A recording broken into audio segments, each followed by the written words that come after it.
السلام علیکم میری کلاس. مطالعہ پاکستان کا یہ آپ کا 11واں لیکچر ہے.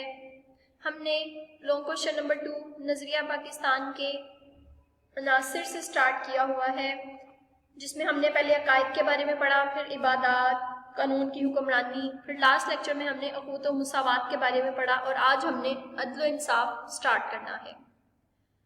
عدل و انصاف جو آج کا ہمارا ٹاپک ہے، یہ بھی قانون سے ریلیٹڈ ہی ہے. سب سے پہلے عدل و انصاف ہوتا کیا ہے؟ کسی بھی معاشرے کی ترقی کے لیے عدل و انصاف کا ہونا بہت ضروری ہے. عدل و انصاف کے بغیر کوئی بھی معاشرہ ترقی نہیں کر سکتا. جب تک وہاں پر عدل و انصاف کی حکمرانی نہیں ہوگی، اگر تمام لوگوں کو ان کے حقوق ملتے رہیں تو وہ معاشرہ ترقی کی راہ پر گامزن رہتا ہے. اور اگر کسی شخص کو اس کے حقوق جو جائز حقوق ہیں وہ نہیں مل رہے ہوتے تو وہ معاشرہ بگاڑ کی طرف چلا جائے گا. وہ اپنے رائٹس لینے کے لیے اگر ان کو حقوق اپنے نہیں ملتے تو وہ باغی ہو جاتے ہیں، وہ جلد سے جلوس اور اس طرح کے کاموں پر اتر آتے ہیں، جس سے معاشرہ جو ہے وہ اس میں امن سکون نہیں رہتا. اب ہم ریڈنگ اس کی سٹارٹ کرتے ہیں. عدل و انصاف کے بغیر کوئی بھی معاشرہ ترقی نہیں کر سکتا، لہٰذا عدل و انصاف کا تقاضا ہے کہ معاشرہ میں ہر کسی کو اس کا حق ملے. جہاں انصاف پر مبنی معاشرہ ہوگا وہاں معاشرے کی دوسری برائیاں خود بخود ٹھیک ہو جائیں گی، کیونکہ اس طرح کوئی کسی کا حق غصب نہیں کر سکے گا. تو جس طرح بھی میں آپ کو پہلے بھی بتا رہی تھی کہ اگر سب کو اس کے جائز حقوق ملتے رہیں تو ایک جو معاشرہ ہے وہ ایک اپنا سٹریم لائن پہ اپنا ایک چلتا رہے گا. لیکن جہاں پر سب کے ساتھ انصاف نہیں کیا جاتا، جسٹس کا خیال نہیں رکھا جاتا، وہاں پر پھر معاشرہ جو ہے وہ بہت سی وہاں پر برائیاں بھی جنم لیتی ہیں، جس سے لوگ باغی بھی ہو جاتے ہیں اور حالات خراب ہو جاتے ہیں. پاکستان بنانے کا بنیادی مقصد بھی یہی تھا تاکہ اسلام کا نفاذ ہو سکے. اسلام کی بنیادی خوبی بھی یہی ہے کہ یہ ہر فرد کو اس کے حقوق فراہم کرتا ہے. اسلام بیسیکلی دین فطرت ہے. اس نے انسانوں کو حقوق کے فرائض سے آگاہ کیا. اسلام سے پہلے اس چیز کا فقدان تھا. اسی وجہ سے پھر جب اسلام آیا تو لوگوں نے اس کو اڈاپٹ کرنا شروع کر دیا، کیونکہ دیکھا کہ اس میں تمام لوگوں کے اس میں حقوق و فرائض ہیں. اگر کسی ایک فرد کا جو کوئی حق ہے وہ دوسرے کا فرائض ہوگا. اسلام نے مختلف جو ہے لوگوں کے حقوق جو ہے واضح کیے، جس میں بھائی بہن کا، میاں بیوی کے حقوق، رشتہ داروں کے حقوق. تو اس طرح سے اسلام نے ہر کسی کے حقوق واضح کر دیے تاکہ کسی کا حق جو ہے وہ غصب نہ ہو سکے، یعنی کہ کسی کا حق چھینا نہ جا سکے. سزا کے خوف سے کوئی بے ایمانی یا ناانصافی کا مرتکب نہ ہوگا. تو اسلام نے جو ہے جو بھی کوئی برائی کرتا ہے اس کی سزا بھی رکھی تاکہ لوگ سزا کے خوف سے ہی کوئی برائی کی طرف نہ آ سکے. طلوع اسلام سے پہلے اس قسم کی بے ایمانی کے طاقتور کو سزا نہ دینا جبکہ کمزور کو سزا دینا عام تھا. لیکن اسلام کے بعد عدل و انصاف کا بول بالا ہوا. معاشرہ میں عدل و انصاف کی فضا قائم ہوئی اور مسلمان معاشرے میں انصاف ایک اہم ضرورت بن گیا. تو اسلام سے پہلے حقوق و فرائض کا کوئی اصول ہی نہیں تھا. مطلب کہ جس کی لاٹھی اس کی بھینس والا قانون تھا کہ جو کوئی طاقتور تھا وہ کمزور پر ہر طرح کا ظلم و ستم کر سکتا تھا، اس سے اپنی بات منوا سکتا تھا. تو جب اسلام آیا تو اسلام کا ہر طرف بول بالا کیوں ہوا؟ کیونکہ لوگوں کو اس کی یہ بات اچھی لگی کہ اس نے ہر کسی کے حقوق واضح کر دیے. ہمیں جس طرح حقوق اللہ تو ہمیں پتہ ہی ہے کہ ہمارے دین میں کیا ہے کہ ہم نے حقوق اللہ جو ہے وہ ادا کرنے ہیں، کہ نماز ادا کرنی ہے، عبادات کرنی ہے. اس کے ساتھ ساتھ اللہ تعالیٰ نے ہمیں حقوق العباد پر بھی وہ بھی ہمارے پر لازمی قرار دیے کہ یہ نہیں کہ ہم جو ہے حقوق اللہ تو پورے کریں لیکن حقوق العباد جو ہے اس کو ہم ادا نہ کریں. تو ہم اپنے جو آپ سے ریلیٹڈ تمام لوگ ہیں، ٹھیک ہے، جتنے بھی آپ کے ہو گئے، رشتہ دار ہو گئے، آپ کے ہمسائے ہو گئے، میاں بیوی کے حقوق ہو گئے، یہ سارے جو ہیں ان حقوق کا بھی ادا کرنا ضروری ہے ایز اے مسلم، تبھی ہم ایک اچھے مسلمان بنیں گے. اسلام نے ہمیں بتایا کہ معاشرے میں ہمیں کیسے رہنا ہے، دوسروں کے ساتھ ہم نے کیسا سلوک ادا کرنا ہے. تو اسلام نے تمام جو معاشرتی برائیاں تھیں اس کو ختم کی. کیا، اور معاشرتی حقوق اسلام نے بتایا کہ ایک فرد کا جو حق ہے وہ دوسرے کا فرض بن جاتا ہے، کہ ہمارے اوپر دوسروں کے کچھ فرائض ہیں۔ اب اسلام اس بات کی اجازت نہیں دیتا کہ ہم دوسروں کے حقوق کو غصب کریں، کہ ان کے حقوق ہی ادا نہ کریں، کہ ہم خود تو چاہیں کہ لوگ ہمارے لیے اچھا کریں اور ہمارے حقوق کا خیال رکھیں، لیکن خود جو ہے دوسروں کے ساتھ اچھائی نہ کرنا۔ تو اسلام نے جو ہے گیو اینڈ ٹیک کے معاملات پر جو ہے زور دیا۔ عدل و انصاف کی ضرورت زندگی کے ہر شعبے میں ہے۔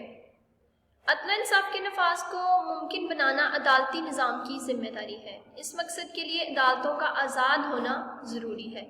ججوں پر کسی قسم کا سیاسی دباؤ نہیں ہونا چاہیے تاکہ قانون کا اطلاق سب پر یکساں ہو۔ کوئی امیر ہو یا غریب، سزا سب کے لیے جرم کے مطابق ہونی چاہیے۔ انصاف فراہم کرنے کی ذمہ داری عدالتوں پر آتی ہے، اس کے لیے عدالتوں کا آزاد ہونا ضروری ہے، یعنی کہ ججوں پر کسی قسم کا کوئی سیاسی دباؤ نہ ہو۔ اگر کوئی قانون کی نظر میں سب کا برابر سمجھا جائے کہ کوئی امیر ہو یا غریب، اس نے کوئی بھی جرم کیا ہے اس کے مطابق اس کو سزا دی جائے۔ یہ نہ ہو کہ اگر کوئی سیاسی بندہ ہے، کوئی پاور میں ہے، تو وہ ججوں سے اپنی کوئی بات منوا لے یا کوئی اس کے قانون کے خلاف کوئی فیصلہ کروا لے۔ تو اس کے عدل و انصاف قائم کرنے کے لیے سب سے پہلے جو ہے عدلیہ کا آزاد ہونا ضروری ہے، تاکہ وہ قانون کے مطابق جو بھی سزا بنتی ہے وہ اس کو دے سکے۔ حضور اکرم صلی اللہ علیہ وسلم کا فرمان ہے کہ جو قوم عدل و انصاف کو ترک کر دیتی ہے، تباہی اور بربادی اس کا مقدر بن جاتی ہے۔ یہ دیکھیں، اب آپ فرمان بھی حضور صلی اللہ علیہ وسلم کا دیکھ لیں کہ جو قومیں پہلے تباہ ہوئیں ان کی بربادی کی وجہ ہی یہ تھی کہ انہوں نے عدل و انصاف کو ترک کر دیا، انہوں نے اس کو چھوڑ دیا۔ تو حضور اکرم صلی اللہ علیہ وسلم نے عدل و انصاف کی بہت سی مثالیں چھوڑی ہیں جو دنیا کے لیے نمونہ ہیں۔ ایک دفعہ قبیلہ بنو مخزوم کی عورت نے چوری کی اور آپ صلی اللہ علیہ وسلم سے سفارش کی گئی کہ آپ صلی اللہ علیہ وسلم نے ارشاد فرمایا، تم سے پہلے قومیں اسی لیے تباہ و برباد ہو گئیں کہ ان میں کوئی بھی بڑا آدمی جرم کرتا تھا تو اسے سزا نہیں دی جاتی تھی، اور اگر کوئی چھوٹا آدمی جرم کرتا تو اس پر حد لاگو کر دی جاتی۔ خدا کی قسم، اگر فاطمہ بنت محمد صلی اللہ علیہ وسلم بھی چوری کرتی تو میں اس کا بھی ہاتھ کاٹ دیتا۔ اب یہ دیکھیں کہ یہ کتنی بڑی ہمارے لیے ایک مثال ہے کہ ایک دفعہ قبیلہ بنو مخزوم کی عورت نے چوری کی تو صحابہ حضور صلی اللہ علیہ وسلم کے پاس سفارش لے کے آئے کہ وہ جو عورت ہے وہ کسی بڑے قبیلے کی ہے، تو اس وجہ سے اس کو جو ہے معاف کر دیا جائے۔ تو آپ صلی اللہ علیہ وسلم نے ارشاد فرمایا کہ جو تم سے پہلے قومیں برباد ہوئیں ان کی بربادی کی وجہ بھی یہی تھی کہ جب کوئی بڑا آدمی جرم کرتا تھا تو اسے سزا نہیں دی جاتی تھی، اور اگر کوئی چھوٹا جرم کرتا تو اس پر حد لاگو کر دی جاتی، تو یعنی کہ وہ قانون کی گرفت میں آ جاتا۔ تو خدا کی قسم، یہاں پہ قسم کھانے کا مقصد کیا ہے؟ تاکہ آپ کو واضح طور پر ایک یعنی کہ بتا دیا جائے کہ اگر فاطمہ بنت محمد صلی اللہ علیہ وسلم بھی چوری کرتی تو میں اس کا بھی ہاتھ کاٹ دیتا۔ حالانکہ وہ اپنی بیٹی سے کتنا پیار کرتے تھے، اس وجہ سے انہوں نے اپنی بیٹی کی مثال دی کہ اگر وہ بھی چوری کرتی تو میں اس کا بھی ہاتھ کاٹ دیتا۔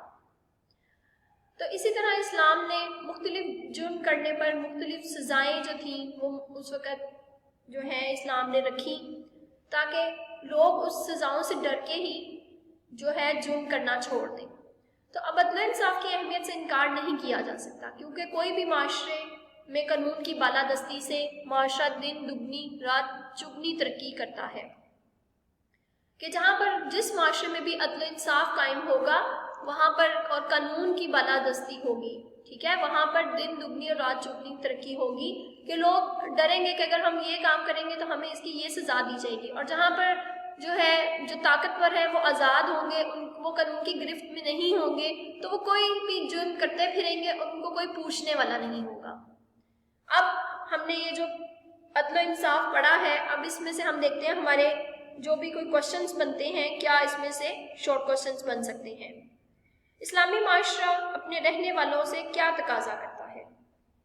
جس طرح پیچھے ہم نے ایکسپلین کیا کہ ہر فرد کو اس کا رائٹ ملے، ٹھیک ہے، تو اسلام یہی تقاضا کرتا ہے کہ ہر فرد کو اس کا حق ملے، اس کا جائز حقوق ملیں تاکہ وہ اپنی آزادانہ طور پر اپنی زندگی گزار سکیں۔ اب معاشرتی بگاڑ کی کیا وجہ ہے اور کس طرح یہ اس بگاڑ کو درست کیا جا سکتا ہے؟ تو معاشرتی بگاڑ کیا ہے؟ جب کسی کو اب اس کے حق نہیں ملے گا تو یہ معاشرتی بگاڑ ہے۔ تو جب ہر کسی کو اس کے جائز حقوق ملیں گے، اس کے جو بھی بنتے ہیں ایک شہری ہونے کے ناطے، ایک پاکستانی ہونے کے ناطے، تو جب اس کو اس کے جائز حقوق ملیں گے بغیر یہ دیکھے کہ وہ طاقتور ہے یا کمزور ہے، امیر ہے یا غریب ہے، تو وہ ایک جو ہے اچھا معاشرہ قائم ہو جائے گا۔ اب عدل و انصاف کو ممکن بنانا کس کی ذمہ داری ہے؟ ابھی ہم نے جس طرح پیچھے پڑھا، عدالتوں کی ذمہ داری ہے کہ وہ جو ہے عدل و انصاف کو کے مطابق فیصلے کریں۔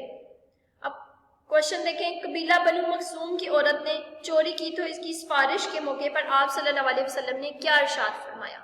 تو یہ جو ارشاد ہوتے ہیں ان کو آپ نے word to word as it is یاد کرنا ہوتا ہے۔ اب ہمارا یہ لانگ کوشچن نمبر 2 کمپلیٹ ہو گیا ہے۔ آپ نے اس کو پورے کو یہ عدل و انصاف کو یاد کرنا ہے اور اس کو اپنے شیٹ پر لکھنا ہے۔ اللہ حافظ۔